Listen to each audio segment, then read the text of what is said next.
പശ്ചിമേഷ്യൻ സംഘർഷത്തിൽ ഇസ്രായേലിനും അമേരിക്കയ്ക്കും പിന്തുണ പ്രഖ്യാപിക്കുകയാണ് ഇന്ത്യ.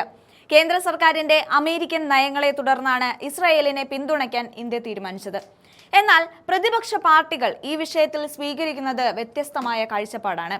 ഇന്ത്യ ഇറാനെ പിന്തുണയ്ക്കണമെന്നും പ്രദേശത്തെ സംഘർഷങ്ങൾ ലഘൂകരിക്കാൻ ഇടപെടണമെന്നുമാണ് കോൺഗ്രസ് അടക്കമുള്ള പ്രതിപക്ഷ പാർട്ടികൾ ആവശ്യപ്പെടുന്നത്.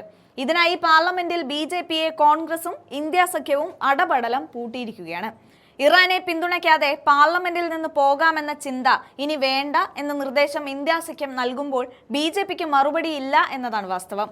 ലോക്സഭാ സ്പീക്കർ ഓം ബിർളയ്ക്കെതിരായ അവിശ്വാസ പ്രമേയം ബുധനാഴ്ച പരാജയപ്പെട്ടതോടെ BJP നേതൃത്വത്തിലുള്ള NDA സർക്കാരിനെതിരെ പുതിയ നീക്കങ്ങളുമായി കോൺഗ്രസും മറ്റ് പ്രതിപക്ഷ പാർട്ടികളും രംഗത്തെത്തിയിട്ടുണ്ട്. ആ നീക്കമാണ് ഇപ്പോൾ ഇറാൻ അനുകൂല മൂവ്മെന്റിൽ എത്തി നിൽക്കുന്നത്. US, ഇസ്രായേൽ സഖ്യവും ഇറാനും തമ്മിലുള്ള സംഘർഷം കടുക്കുന്ന സാഹചര്യത്തിൽ രാജ്യത്തുണ്ടായ എണ്ണ വാതകക്ഷാമവും ഊർജ പ്രതിസന്ധിയും ഉയർത്തിക്കാട്ടാനാണ് പ്രതിപക്ഷം നീക്കം നടത്തുന്നത്. രാജ്യത്തിന്റെ ജനങ്ങളെ ബാധിക്കുന്ന ഘടകമായതുകൊണ്ട് കേന്ദ്ര സർക്കാരിന് കണ്ടില്ല എന്ന് നടിക്കാനാകില്ല. അതിനെ അനുകൂലിച്ചാൽ ഇറാന് നൽകുന്ന പിന്തുണയായി അത് മാറും. ഇതോടെ കൈച്ചിട്ട് ഇറക്കാനും മധുരിച്ചിട്ട് തുപ്പാനും സാധിക്കാത്ത അവസ്ഥയിലാണ് കേന്ദ്ര സർക്കാർ നിൽക്കുന്നത്. പശ്ചിമേഷ്യയിലെ യുദ്ധ സാഹചര്യം അവിടെയുള്ള ഇന്ത്യൻ പ്രവാസികളെ എങ്ങനെ ബാധിക്കുന്നു എന്ന വിഷയവും പ്രതിപക്ഷം ഉന്നയിക്കുന്നുണ്ട്.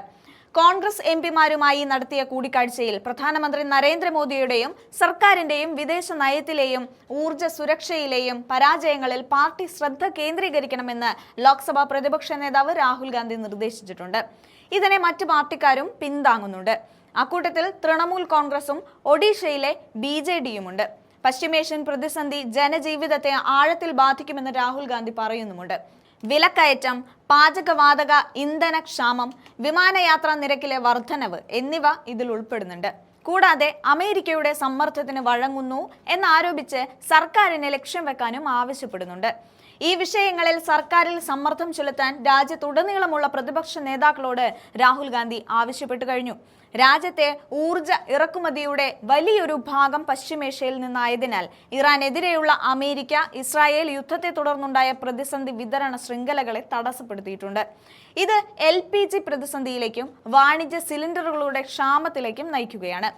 വിവിധ വിമാന കമ്പനികൾ ഇന്ധന സർചാർജ് ഏർപ്പെടുത്തിയതിനെ തുടർന്ന് വിമാനയാത്രാ നിരക്കിലും വലിയ വർധനമുണ്ടായിട്ടുണ്ട്.